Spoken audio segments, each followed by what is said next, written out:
So this time around, my group has chosen to do our ʻOhina on the 1864 Constitution, and primarily concerning the convention minutes. And so we're looking at what happened in that constitutional convention that led up to the creation of the actual Constitution of 1864. Revolved around the Constitutional Convention in 1864, shortly after Lot Kapuaiwa took the throne. Yeah, the ʻOhina that we worked on this past 6 months is the 1864 Constitution. The thorough, detailed deliberation on every single word of the Constitution that Lot Kapuaiwa implemented for the nation.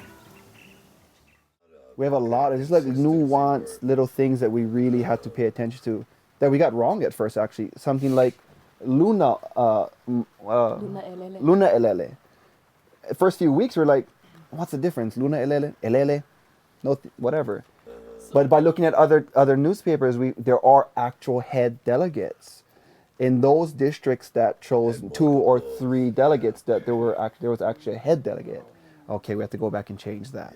They're just like little things, but like words they fought over a lot, because that's going to be entered into the as an article into the Constitution. So something like, oh, I don't want ali'i here, I want more i.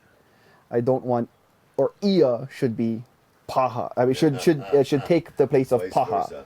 And yeah, and just like little things like that. A lot of it is little words. And there's actually a brainchild of mine. I got to choose the first topic.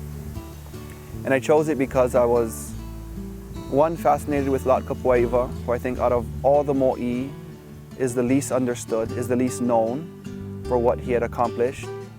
And 2, just because of the ambiguity surrounding the 1864 Constitutional Convention.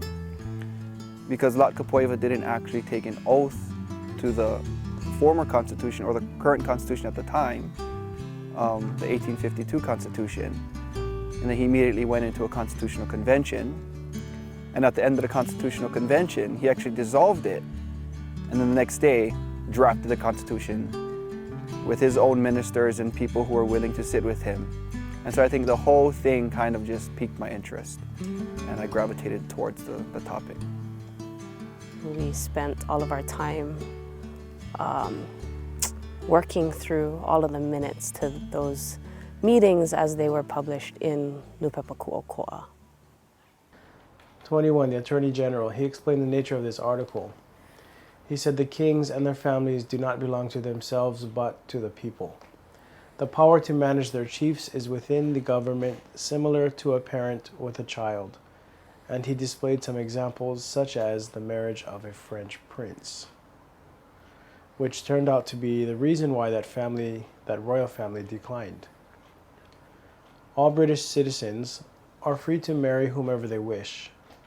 However, the son and the daughters of the British royalty, should that be sons? Sons, yeah. However, the sons and daughters. The sons and the daughters of the British royalty cannot marry however they please, etc., etc. And the interesting thing was there were already representatives who in the House of Representatives, but these delegates were different. They were from the outside, chosen by the people of those districts to come and sit with the king. And so it was interesting watching the dynamic of it all. I guess you see the interaction of personal politics and how that affects what we're getting 150 years later when we're trying to lift the story back up. I've had a lot of experience in Nupepa over the last 10 to 15 years of my life, but I honestly I don't spend a lot of time in the political, historical realm. And then really frustrating at first because it didn't come as naturally as maybe other types of Hawaiian source documents come, in my understanding. And then I was really grateful to be able to do that with team members who are also more knowledgeable in that area than I may be currently, leaning on them for their expertise, their comfort, and then having our mentors, our kumu, there to redirect us when we get a little bit off course. A very inspirational process.